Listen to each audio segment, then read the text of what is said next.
Hi guys, Vladimir is here, Melbourne Decking and Landscaping, and today we're going to talk about L-shaped brackets. I'll show you how to install, what they're for and why.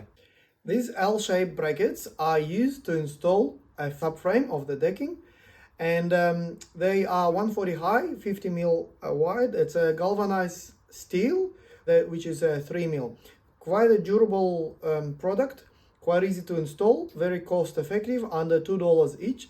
And what you do is you dynabolt, screw it in to the concrete, and then suspend your frame on this L shape and just screw it in. So how do we install the L-shaped brackets? This L-shaped brackets is a galvanized steel, 3 mil.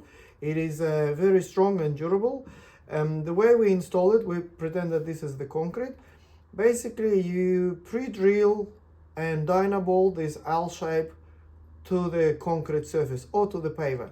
We can sometimes put a bit of a liquid nail as well, just to make sure, you know, it's strong if the dynabolt gives in.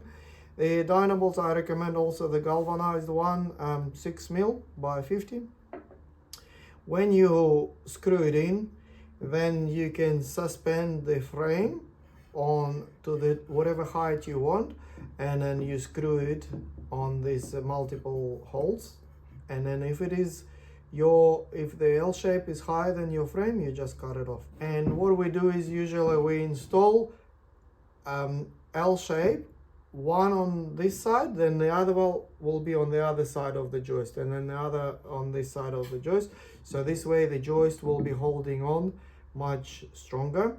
The span between them recommended is the same, is about 1 to 1.2 meters. So guys, I hope you enjoyed the video about how to install the L-shaped brackets. Hopefully it's helpful. And if you have any questions, subscribe, comment, write me, email me, whatever, and let's go.